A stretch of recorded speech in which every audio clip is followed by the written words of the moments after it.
welcome to SMB Podcast, where we provide our reviews on the economy, capital markets, geopolitics, and emerging technology. I'm your host, Sam Bale, the founder of Future Capital Partners, or FCP, with my good friend and your co-host, John Sinclair. Welcome, John. Hey, Sam. Good to see you.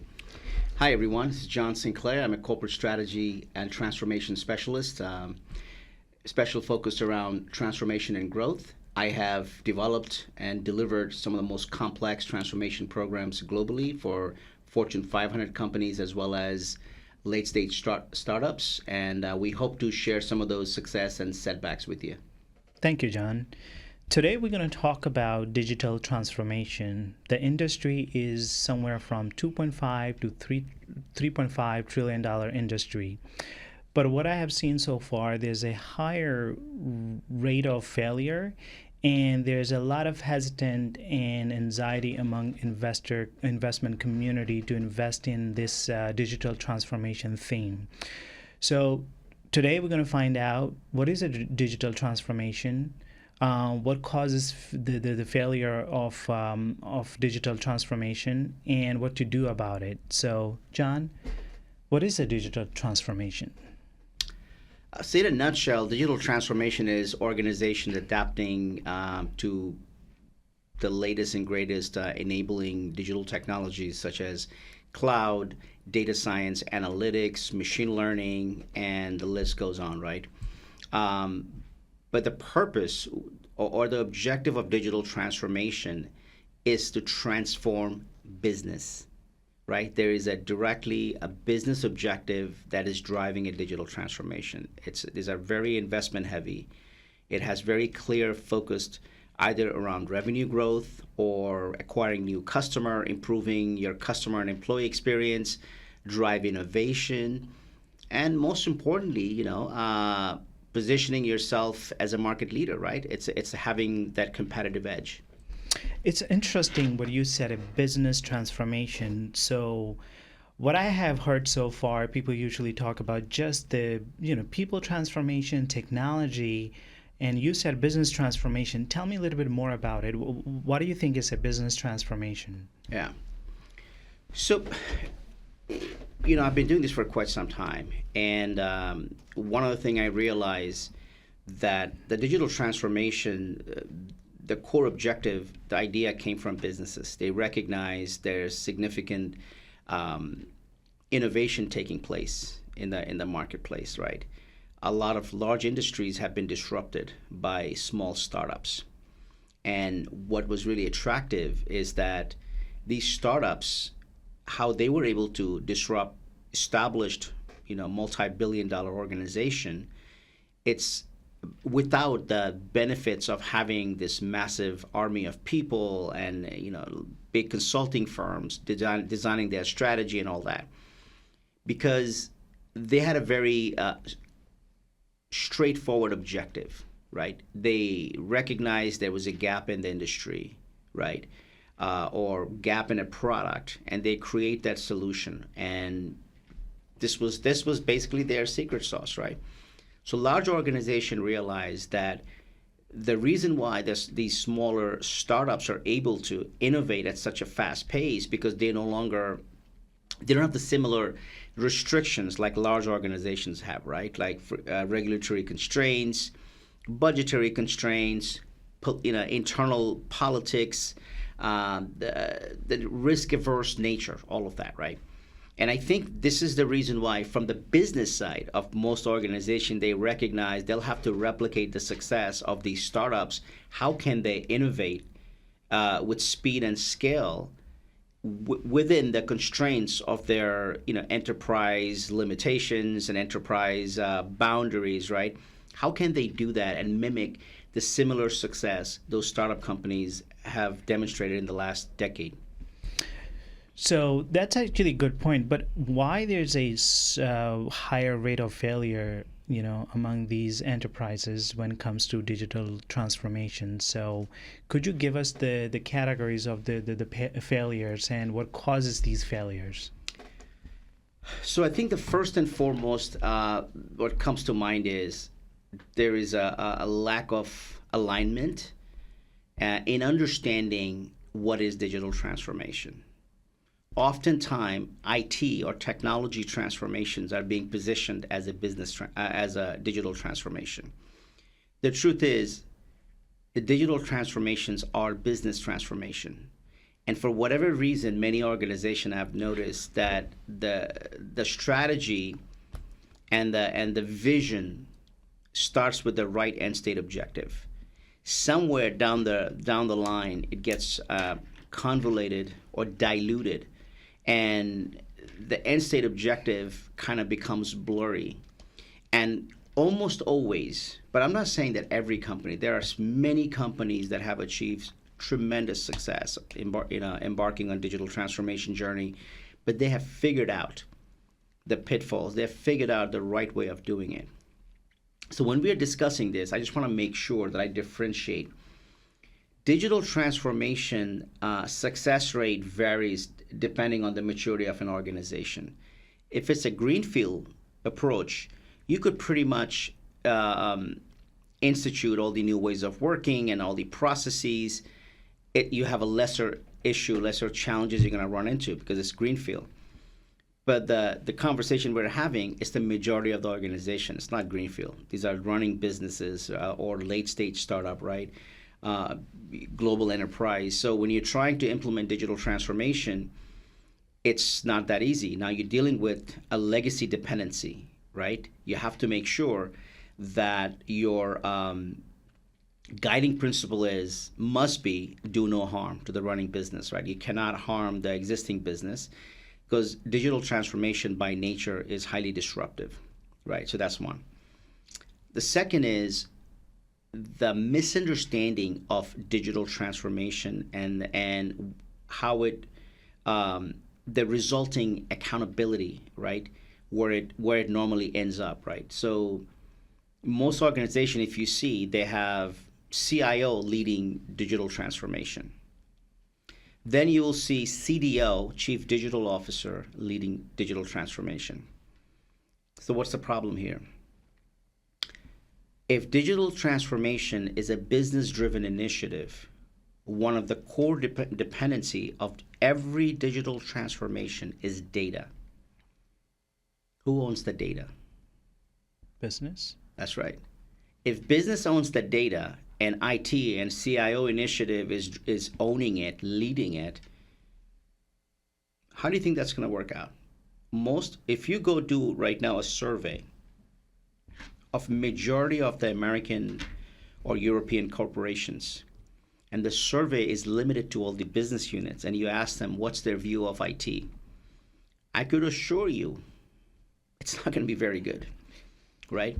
So if their perception of IT is barely good at running the foundational services like email, access to web portal, account provisioning, password resets, if they're struggling delivering a seamless business experience or business customer experience, it's very hard for businesses to share all their data with IT, right?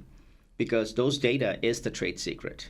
Those data is the real currency. Yes, it may be under leveraged, understandable, but business is simply not ready to hand over their entire data sets from different systems to IT to go set up data lakes and run analytics, right? So what happens? You end up getting access to some subset of data. The quality and integrity of the data isn't quite there. So what's happening is IT is leading something that they have no understanding. IT could create an environment, right? You could spin up a cloud instance of data lake. You could leverage the analytics engine from any one of those hyperscalers. But that will not produce the outcome you're looking for if the data isn't right, right? Majority of the organization end up with a data lake becomes a data dump. It's a data swamp. It's got so much bad data. The derivatives from that data is basically garbage because you can't derive any meaningful insight from that, right? So one is clearly there's a misunderstanding that digital transformation is a business transformation primarily. Secondary is the IT transformation because IT is an enabler. All the enabling technologies, whether you look at cloud, you look at analytics, big data, right? Machine learning algorithm. These are enabling components of a digital transformation. And then you layer that with processes, right? Agile ways of developing software, agile ways of working. And then you could throw in on top of that OKR, right? Objective and key results. So what you're basically doing is from the get-go, the focus is so much into the processes, you're almost neglecting or somehow moving away from the end state objective, which is the business transformation. It has very specific objectives. So if competitive edge is one of your primary objectives, so you're either going to drive through some level of innovation, right?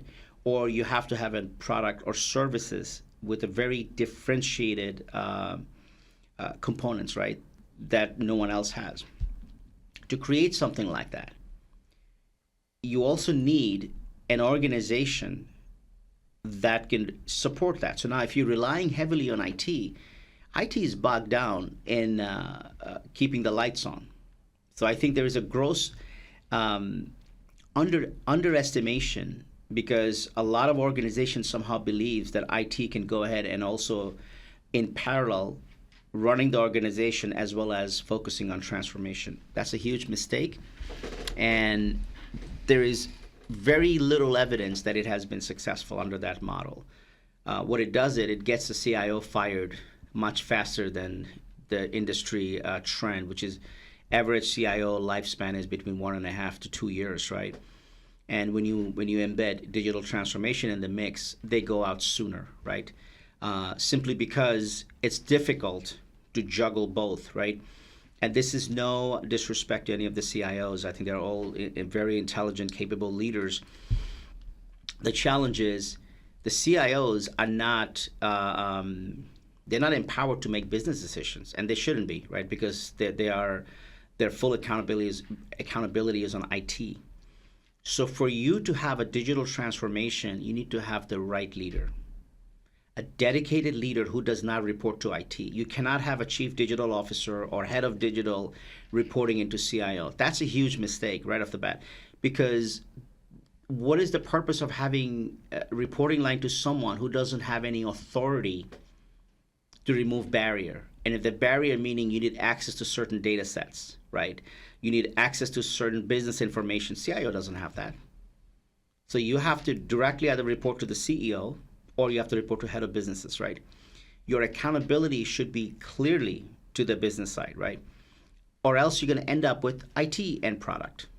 You're going to end up with transforming a whole bunch of IT systems.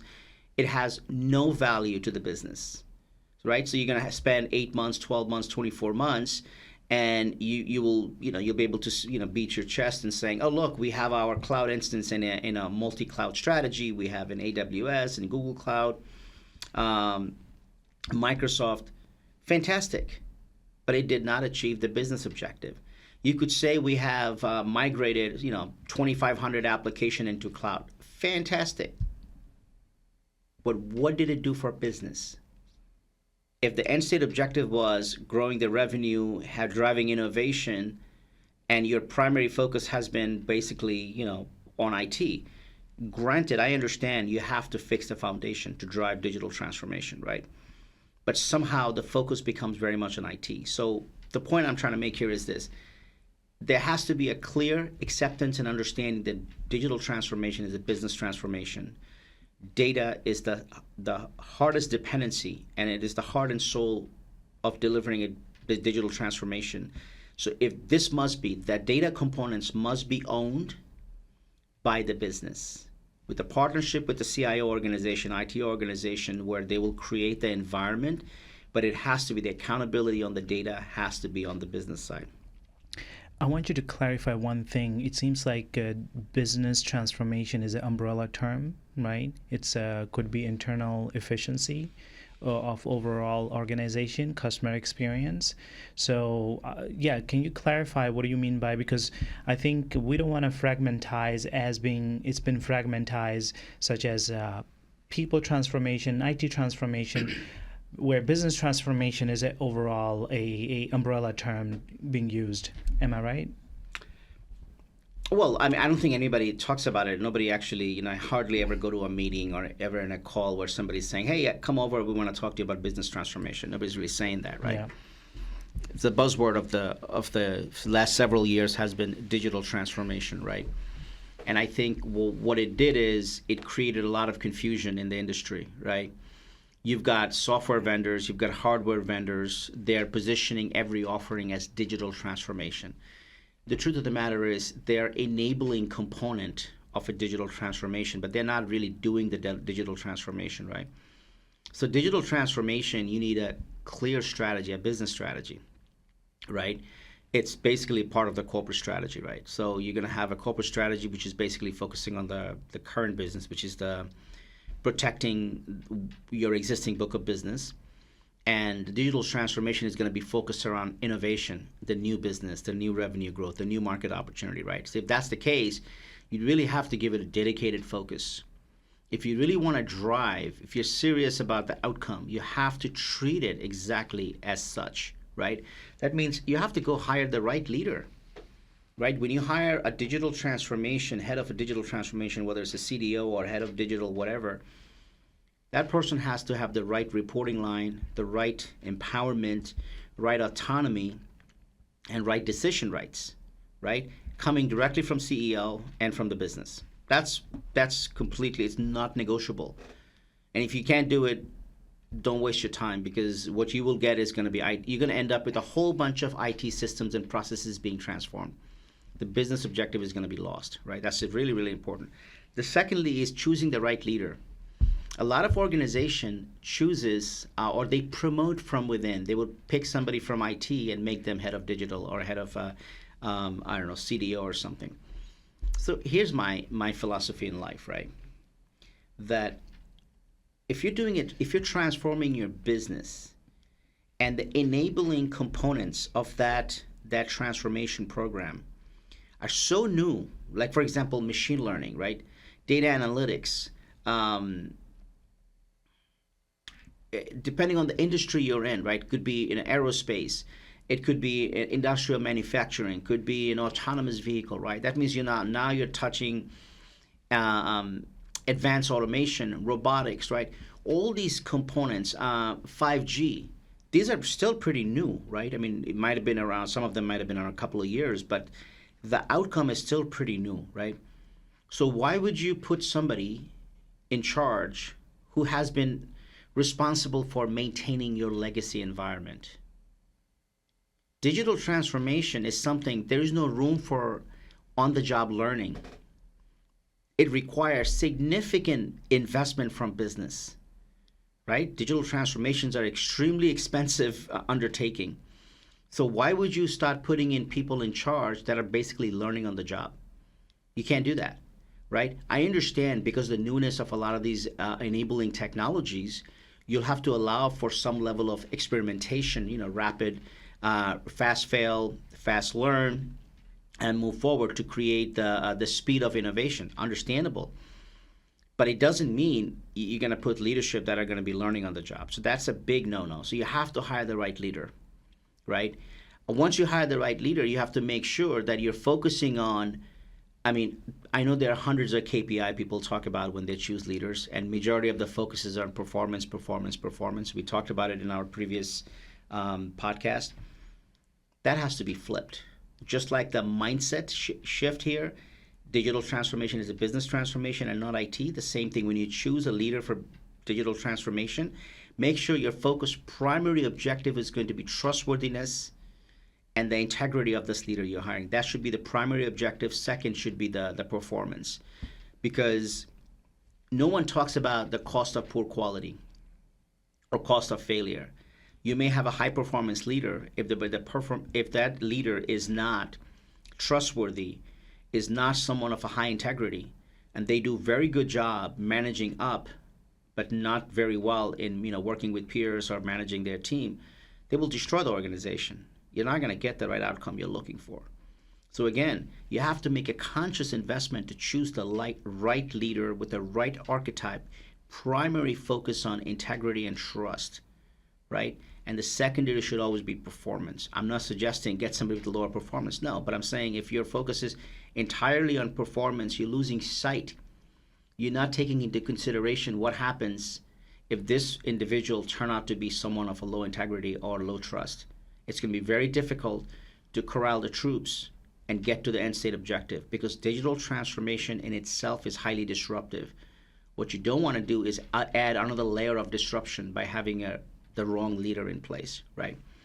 So we talked about having the right strategy with a clear understanding of the end state objective. You also want to make sure there is the secondary strategy of integration plan, because again, we're talking about brownfield, right? In a brownfield organization, you're going to have a significant amount of legacy dependencies, right? So there's going to be a period of time you're going to operate, right, in a completely a separate environment to bring forth some of these innovations and new products and services. But at some point in time, they have to work in concert, right? You want to bring up the rest of the organization to the new ways of working, to the latest and greatest tools, to have that seamless experience, have that, the business agility, right? So that way you could respond to the changing market, right? So the next thing I would think about is the tool set, right? As you're selecting tools and vendors, just make sure that there's a holistic thinking behind this, or else your digital transformation, the weakness is going to be the weakness of the product or services from the vendor, right? It's extremely important. You don't want your program limitation or the weakness of the program is tied to the vendor's limitation in their products and services, right? That's extremely important. The other thing I can think of is the way you procure the services, right? So one of the things that I've seen oftentimes, a lot of CIOs, I mean, I've been in many meetings. I've heard CIOs and CDOs sitting as a matter of fact, I remember I was in a board meeting. The CIO was saying, bragging that how he was able to convince his vendors, right, to do co-creation or a joint venture in digital transformation program. That way, their investment in digital transformation is going to be minimal, and the vendor is going to have a skin in the game. Sounds fantastic. Sounds terrific. How does it work? How does it work? So if you say, are we going to do co-creation, right?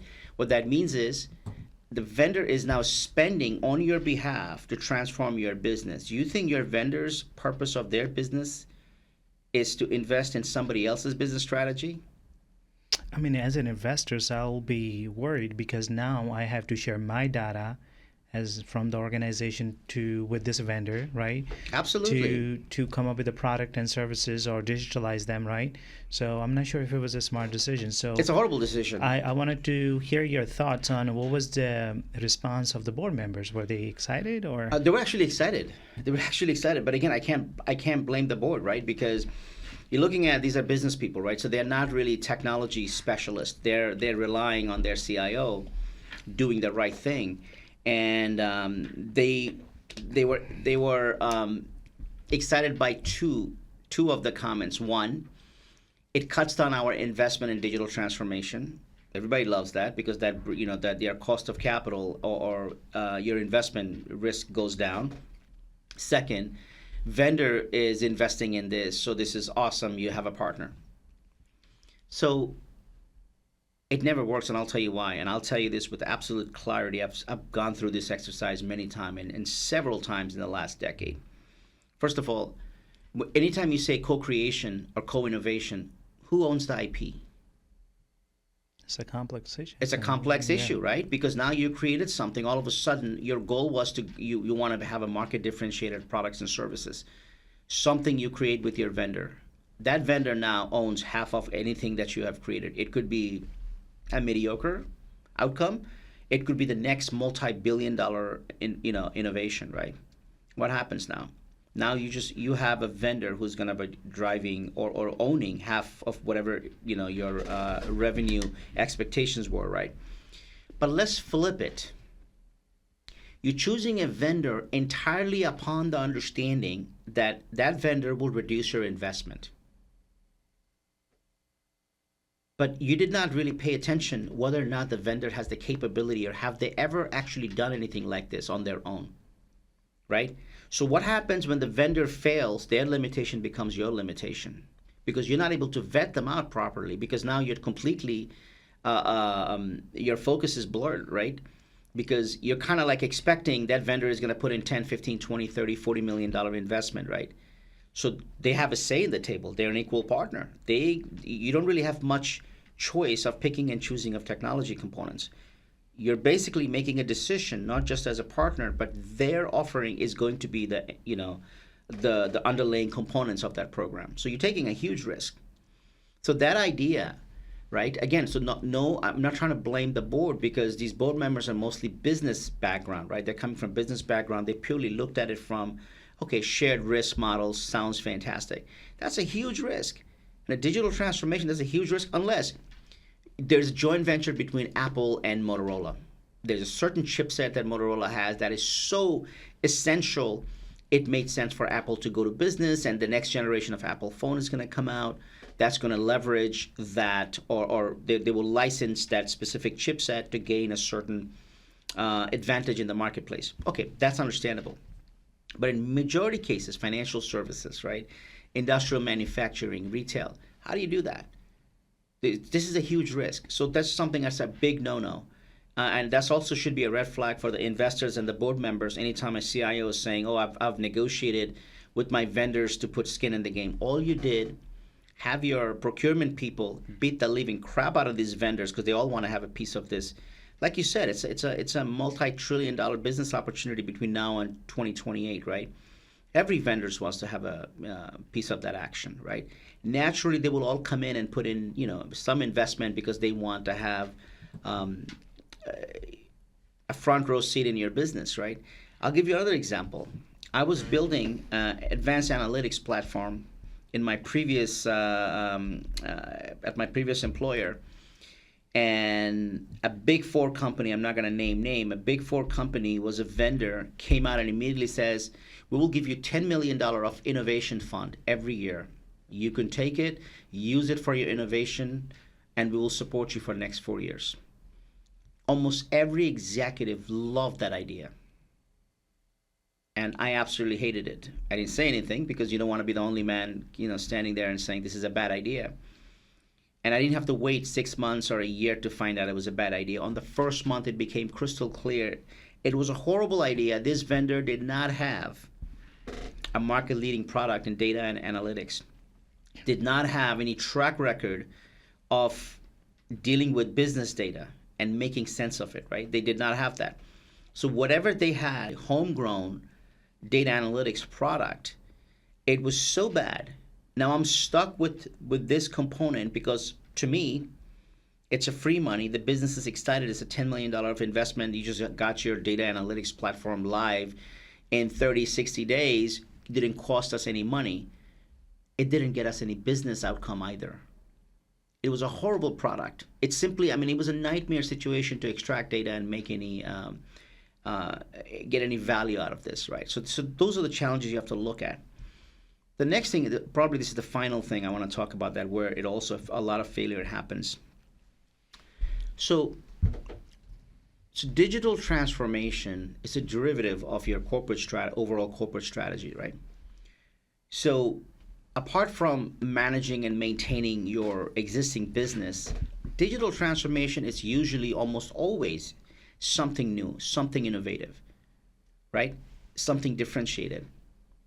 So why would you take a risk of outsourcing that piece of the business? Digital transformation is a proximity play because you're going to have a team of specialist talents who's going to work with technologies. Some of them are so new and so advanced, you can hardly find talents in the marketplace. These are highly complex technology, as easy as it sounds, to having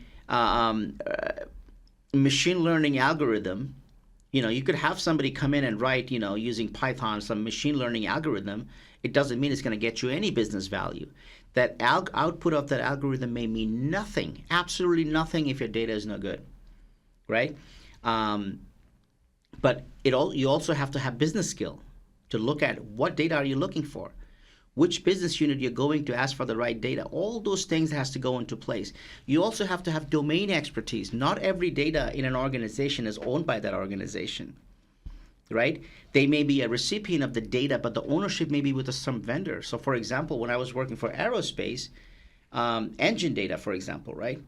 It was super exciting to say, oh, wow, we're going to put some sensors and we're going to capture all the in-flight data from either Rolls-Royce or Pratt & Whitney engine. Fantastic.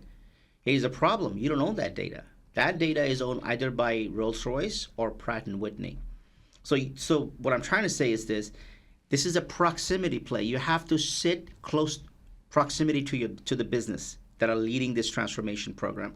Secondly, there's going to be a lot of business sensitive information that's going to be part of this journey.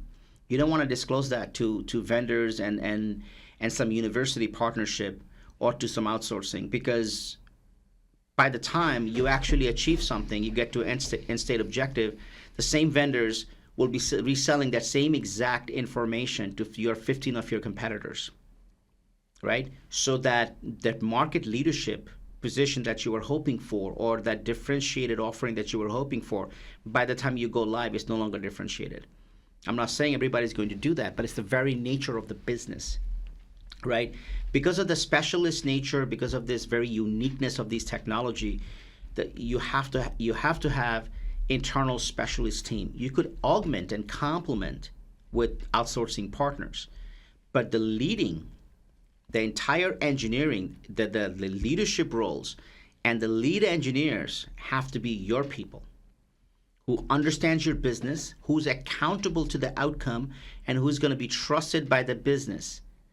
You could send in 50 people from 3 different vendors to your business. I guarantee you, they're lucky if they even get someone to show up in their meetings. I cannot tell you how many times when I led transformation programs, and the one complaint I heard from almost every vendors, including my own team, how difficult it is to get a hold of someone from the business.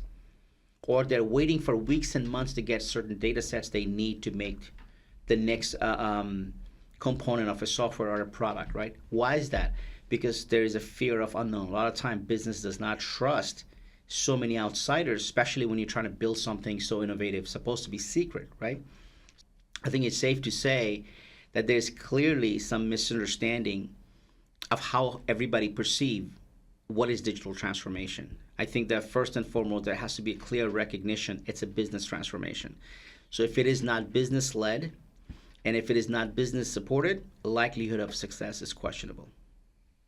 No, I think this is great for even private equity, or because I've been part of the conversation among private equity groups to define this digital transformation strategy, because they see a lot of potential. And I think the points you brought, especially the CIO is selling or partnering with the vendors, is risky. So I think part of the strategy is how to assess your target companies, right? How they protect their IPs, and how they are different from their peers. So thank you. And lastly, I want to again, we're going to be always asking that how to solve this issue, right? What is the best approach? Yeah. Today's topic is digital transformation. And I think we made it a little bit more provocative by calling it digital transformation, the $1 trillion money pit. And it's actually very careful. We did this very carefully, thinking about it, discussing this, just looking at the sheer market opportunity that digital transformation program represents for the industry, or multi-industries, right, between now and 2028. And I'm sure it could be even bigger with now all the possibilities that has been unlocked by 5G, right, and autonomous vehicle. So having said that, you ask, how do we solve it, right? Look, depending on who you're speaking to, almost everyone that you speak to about digital transformation, they will bore you to death by talking about processes and methodologies and framework and death by KPI. So that's a huge problem right there, right? Because everyone is proposing something. How do you measure the ROI of a digital transformation program if your KPI is not clear, right? You have to understand what to measure. What are you measuring? Or else you're gonna put the digital transformation in your legacy business bucket. So what's gonna happen? You will choke this out by the legacy processes and governance, right? So let's list it out, right, one by one. I think we could have a 5 or 6 thing. As always, we could kind of talk about 5 or 6 things that we see that as a true contributor to some of this major failure. And I strongly feel that if you focus on these 5 or 6 areas, I think you're off to a good start and have a higher degree of success with your digital transformation program. So the first and foremost, having a holistic strategy. Yes, you have a corporate strategy. Like I said, digital transformation is a derivative, right? If you're a brownfield organization. So that means you have to have not only that end state objective, but you also have to have an integration plan, right? Because as you're executing, make sure there's going to be a period of brand new environment, but at some point you'll have to integrate with legacy. Because if you don't, the cost of running that type of business is going to be extremely expensive, right? The second piece is the leadership. Please, and I sincerely mean that, I cannot emphasize enough, choose the right leader. Focus on integrity and trust first. There are hundreds of KPI you could put on somebody to look for their performance, but there is no way to measure the cost of lost productivity, the cost of demoralized workforce, cost of high attrition, and all these are directly connected to your leader. If you don't have a trusted leader, if you don't have a leader with high integrity, doesn't matter how high performance this individual is, this is a toxic leader and a horrible coworker. Digital transformation requires partnership across your peers, across the business, and of course with IT.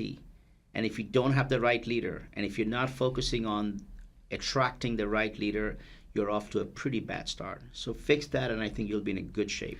I want to ask you a follow-up question on that, because this is one of my favorite categories, I think, leadership. If we bring you as a operating partner to assess or hire a leader, what is your approach? How would you hire the appropriate leader? Like, give us a little bit of pointers so people can use those to assess the appropriate leader for the digital transformation. Sure. So look, the big four companies, I mean, McKinsey, Bain, all of them has specific offering around, they will select your right leader, right? They have those, I don't know, 50, 60 parameters, whatever they use to identify the right leader, and they'll recommend it for you, and they'll make sure they'll set that leader up for success and all that. Right? There's a whole plan that goes along with this, right? But the problem with that is that now you're allowing on a vendor who will also be a vendor who's going to deliver a good portion of that transformation program. So it's not going to be unbiased. If that leader turns out to be not so great, I can't imagine the vendor that recommended you that leader is going to stand up and say, oops, we made a mistake. That's not going to happen, right? So, and I think on our very first podcast we specifically talked about in detail about choosing the right leader. Hire a boutique consulting firm. And it could even be, it could be McKinsey, it could be Bain. But then you'll have to make it very clear with your vendor that they cannot have any role in execution of the digital transformation program. It is extremely important, because if you did this, so think about it this way. You hired, let's just say we hired you, right? And you're the person who's going to be leading the transformation program. You're not going to be objective. If I'm the vendor delivering the transformation program and I'm the vendor who got you this job, you're not going to be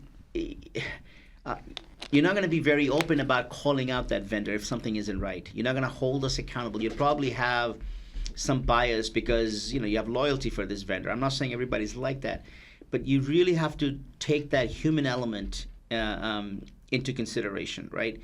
So it's extremely important when you're choosing a company, whether it's a boutique consulting firm or a big four strategy consulting firm, just make sure it's crystal clear that is not the company who's going to be leading or delivering your digital transformation program. This is something I do not recommend. I've seen that type of arrangement, and it does not end well, right?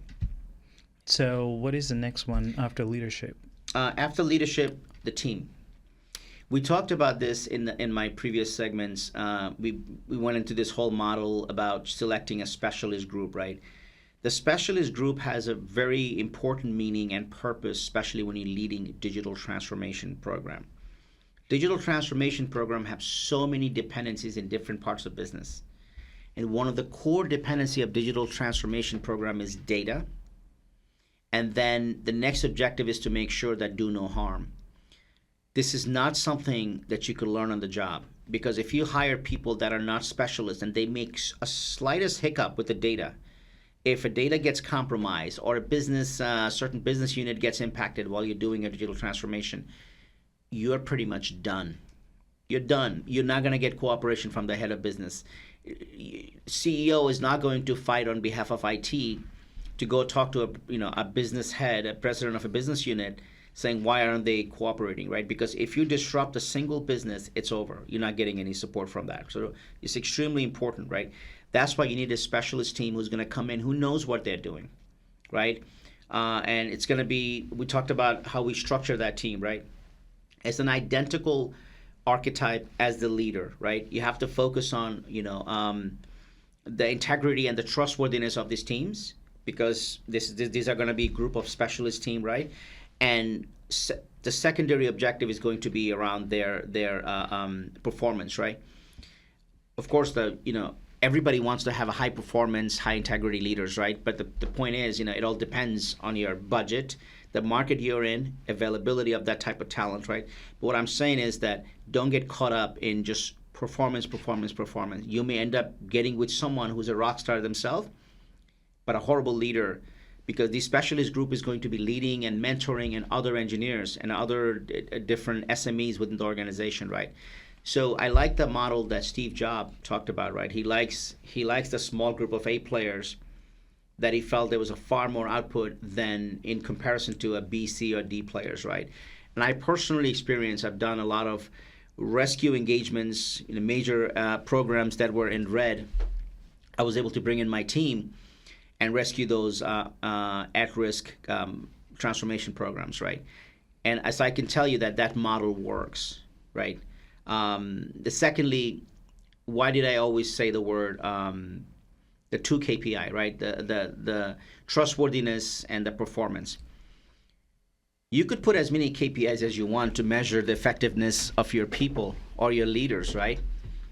If the primary KPI is not around trust and integrity, all you're going to get is a whole bunch of high performers, but they're also toxic coworkers or toxic leaders, because they're not looking out for the best interests of the rest of the organization. You want people that will absolutely work as a cooperative part of a team member, a leader who's going to be looking out for the best interests for everybody else, right? So that's the reason why it's extremely important. This is almost like adapted from Navy SEALs.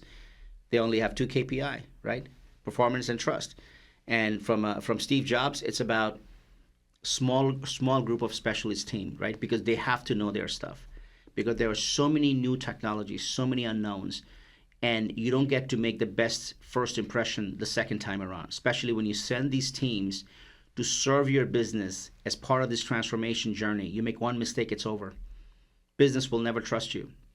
You cannot take the chance of deploying, mediocre talents. So you're choosing the right leader, choosing the right team, right? That's really, really important. The next one. It's having a smart governance. So every organization, especially we live in a world of, so many regulatory constraints, right? If you're looking at financial services, you've got Sarbanes-Oxley, you got PCI, all of that, right? So auditing is a multi-billion-dollar industry, right? So one of the analogy that I can use on the in most corporation is the CISO, for example, your Chief Information Security Officer. And I remember a few years back, I was sitting with the head of business unit, and we had CISO in the room, and we were thinking about or discussing a transformation program. And the president of the business unit said to the CISO, I understand you have a lot of rules and processes, and I know you're here to protect our business. The best kind of securities, the best kind of guardrail that you could put forth to protect the business is the one that is not visible to us as a user. If I have to know, if it is visible to me every step of the way, all these security measures you put forth, that means you're choking the life out of my business. So whether it's an auditing group, whether it's a governance group, whether it's a security group, you cannot put a digital transformation program under the same type of restrictions as the legacy organization you're managing and monitoring. Why is that? The legacy organization, the business processes are already known, right? And you have all these processes it manages, and clearly that is not good enough. That's why you're looking for efficiency. You're looking for business agility. So there's going to be a period of time, at least for the first 6 months, 9 months, in any transformation program. The transformation program office will be going through selecting multiple new technologies and products. That means you're going to go through a series of experimentation. So can you imagine that it gets caught up in a review process with InfoSec or HR or procurement? You have to fill out 20-page documents every single time. You have answer every 100 plus questions just to get one product in to try out, the viability or the capability of that product. Your transformation program is never going to get off the ground. You'll be buried in bureaucracy, and you'll be basically, choked to death, right? I've seen that firsthand many, many times. So there has to be a clear understanding up front that this is a transformation program, right? They can create a separate environment, like whether it's a segmented network where you have a different flexibility to test. It's almost like having an R&D, right? R&D team tests so many new things, right? And you cannot do that if you have so much legacy constraints, right? So it's also important because it also eliminates the level of bureaucracy, right? Governance is good because you're keeping an eye to make sure everybody's doing what they're supposed to do, but it cannot become a choke point of a transformation, right? And a governance model should be pretty, seamless, right? It could be once a month, once a quarter, but you're reporting up on the progress of your transformation program. You cannot be inspected by every single group within an organization that has no accountability, right, to the outcome of your transformation program, but they have all the empowerment to stop you every step of the way. That is unacceptable. So I think that's one of the reasons why I mentioned earlier, when you're selecting a leader for transformation, especially digital transformation, there's a real benefit of this leader to report directly into the CEO or to the head of business. So that way, when the transformation program is in flight, it's pretty clear to everyone that this is a CEO-driven initiative. It's a business-driven initiative with a very clear end-state objective in mind. So people will be hesitant to block initiative like that. But if it is tied to IT, I will guarantee you it'll be stopped every step of the way. So that's really, really important. And I think we kind of talked about the acceptance of the reality that, or having the mindset that digital transformations are business transformation. If you lead with that belief system, I promise you, as you're designing your execution plan, as you're designing your integration plan, every decision you make, it's going to be business first. And if you keep that in mind, you're already in the right place. Thank you, John. You're welcome. It was a very informative conversation, and I think if you're an investor or C-suite or board member, you will find this roadmap to lead the next digital transformation initiative. So I want to say thank you to our listeners and viewers. Any closing words? Yes, to our viewers, thank you very much for watching our show, listening to our podcast, either on YouTube or Spotify. We really appreciate that. And just want you to know there's a lot of hard work goes into this when we produce these content, right? A lot of experience come into this. If you like our content, if you like our podcast, please do us a favor.